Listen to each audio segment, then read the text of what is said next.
Halo, Assalamualaikum sahabat Weni Arti Channel. Terima kasih ya hadirnya hari ini. Semoga semua dalam keadaan sehat dan bahagia. Yuk, kita langsung ke kisahnya.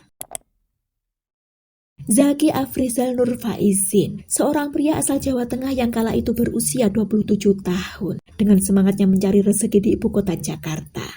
Zaki rela meninggalkan istri dan anaknya di kampung demi mengumpulkan pundi-pundi rezeki untuk masa depan mereka kelak.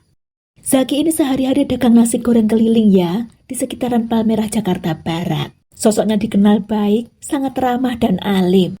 Ketika mendengar suara azan, Zaki akan bergegas menuju masjid untuk ikut sholat berjamaah. Bermula pada suatu hari saat Zaki sedang jalan bersama seorang temannya, sebut saja Tono, tak sengaja menemukan setruk belanja yang memuat sebuah nomor telepon. Nah, Tono teman Zaki yang iseng ini lalu menghubungi nomor itu memakai ponsel Zaki ya. Diangkat, suara seorang wanita terdengar. Tono mengaku sebagai mahasiswa Trisakti jurusan akuntansi yang sudah bekerja sebagai sales marketing di sebuah bank di Jakarta. Sementara wanita yang menerima telepon itu mengaku bernama Atika, berusia 24 tahun, warga Koja, Jakarta Utara. Atika bekerja sebagai karyawan di PT Kahu Indah Citra Garmen di kawasan KBN Cakung, Jakarta Utara. Hampir setiap malam keduanya mengobrol di telepon dan saling mencurahkan isi hati. Hingga suatu hari, Tono ini harus pulang kampung. Tapi wanita itu yang tidak tahu, terus saja menghubungi ponsel Zaki. Meski awalnya cuek, tapi lama-lama akhirnya Zaki ini tergoda untuk menerima telepon dari wanita itu. Berpura-pura sebagai Tono. Komunikasi yang setiap hari membuat Zaki sampai lupa ya, bahwa ia statusnya sudah beristri bahkan sudah memiliki seorang anak. Setelah 3 bulan komunikasi lewat HP, akhirnya pada suatu hari di bulan Juli 2007, keduanya sepakat untuk bertemu di Pulau Gadung, Jakarta Timur. Sosok Atika ini merupakan seorang wanita dengan tinggi kurang lebih 165 cm, berkulit sawo matang, dengan tubuh sintal berisi. Sementara Zaki bertubuh tinggi kurus berkulit putih. "Aku janda cerai dengan 1 anak, Mas," ucap Atika kepada Zaki yang membuatnya terkejut. Tapi Zaki tak masalah, toh hanya untuk iseng pikirnya. Hingga pada suatu hari ketika hubungan semakin dekat, mereka sepakat untuk pacaran. Zaki yang masih berpura-pura sebagai Tono ini ya, mulai ada rasa bersalah nih. Lalu diakuilah oleh Zaki bahwa ia sebenarnya menyamar sebagai Tono temannya. Ia juga mengaku jika sebenarnya ia hanyalah seorang pedagang nasi goreng keliling yang sedang merantau di Jakarta. Tapi soal statusnya yang sudah menikah Zaki belum mengakui. 2 kali Zaki datang ke rumah keluarga Atika yang berada di Jalan Cemara Gang 4 Blok 1, Kecamatan Koja, Jakarta Utara, dan bertemu dengan orang tua Atika. Zaki tetap mengaku sebagai mahasiswa Trisakti yang juga bekerja sebagai marketing di sebuah bank. Setiap datang selalu berpakaian perlintai dan berdasi, karena itu orang tua Atika percaya dan merasa senang anak perempuannya dekat dengan Zaki. Atika sendiri pun ternyata tak mempermasalahkan ya, karena sudah merasa sangat cocok dengan Zaki. "Ya udah, saya terima Mas apa adanya kok, asal Mas mau nasihati saya dan mau bertukar pikiran saja," ucap Atika dengan tersenyum. Sebuah kalimat penyerahan yang membuat Zaki semakin lupa diri ya, bahkan berani melakukan hubungan layaknya suami istri hingga berkali-kali dengan Atika.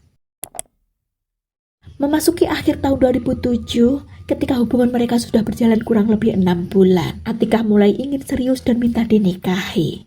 "Maaf, saya selama ini bohong sama kamu. Saya orang biasa, sebenarnya sudah menikah dan memiliki anak," jujur Zaki pada Atika akhirnya. Atika marah, tapi semua sudah terlanjur. Sampai suatu hari tiba-tiba Atika mendatangi rumah mertua Zaki. "Saya pacarnya Zaki, dan saya sedang hamil 3 bulan, ujar Atika dengan berani. Mertua Zaki tentu saja murka, begitupun dengan istri dan orang tua Zaki sendiri. Tapi setelah keluarga berunding, bagaimanapun juga jika benar hamil, Zaki harus tanggung jawab.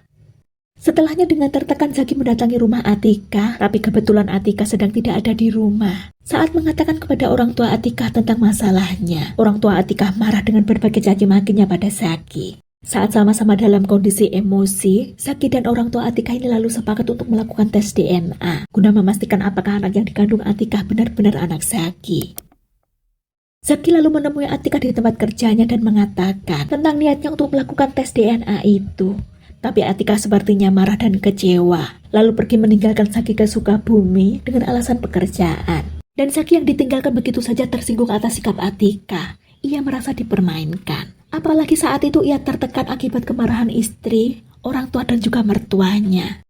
Ditambah kemudian dalam kondisi stres itu, Zaki menerima SMS dari teman Atika. Jika memang jantan kamu harus berani. Zaki yang semakin panas langsung menghubungi nomor itu yang diterima oleh Atika. Percakapan yang awalnya baik-baik saja, lalu menjadi pertengkaran. Selagi saya masih hidup, saya akan hancurkan keluarga mas semua. Begitu kata Atika dengan marah.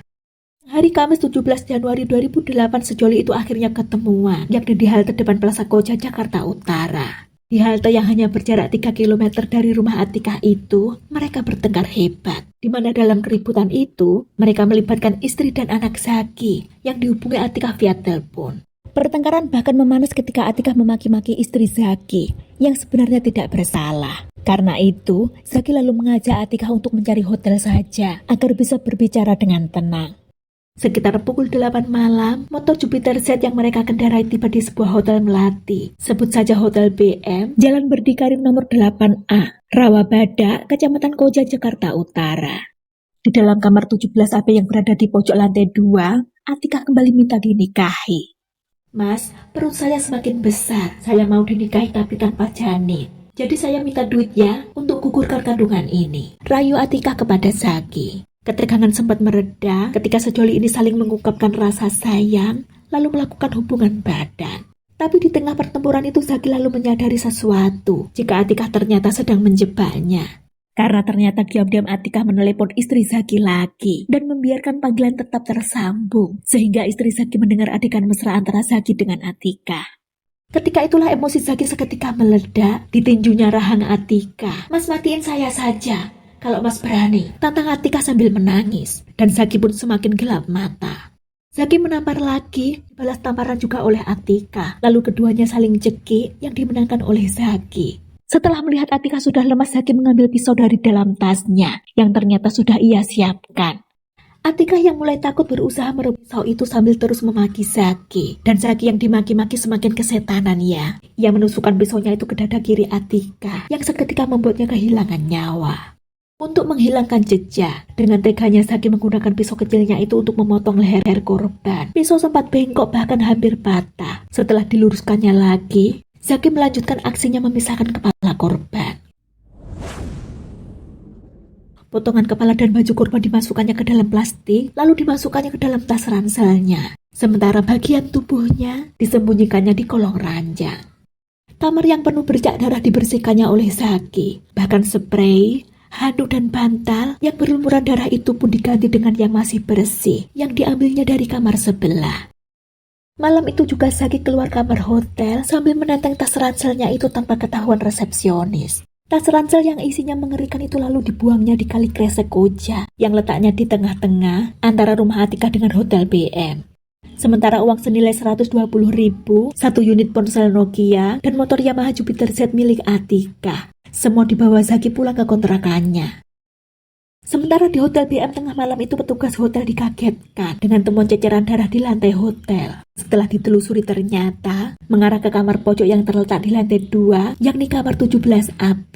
Status kamar masih disewa, tapi ketika petugas mengetuk pintu dan memanggil beberapa kali tak ada sahutan dari dalam. Karena merasa cemas, para petugas hotel lalu berinisiatif untuk membuka pintu yang ternyata tidak dikunci. Namun, tak ada seorang pun di dalam kamar itu. Kondisi kamar bersih dan rapi, tapi salah seorang petugas hotel yang penasaran lalu melongoklah ke kolong ranjang. Ketika itulah ia refleks berteriak histeris saat dilihatnya tubuh seorang wanita terbujur kaku tanpa kepala. Petugas kepolisian yang tiba dan melakukan penyelidikan memperoleh informasi dari resepsionis yang mengatakan jika wanita itu sebelumnya datang bersama seorang pria. Sementara seorang petugas hotel lain juga bersaksi, ia mengatakan sempat bertemu dengan seorang pria yang dimaksud tampak terburu-buru keluar hotel dengan membawa sebuah ransel.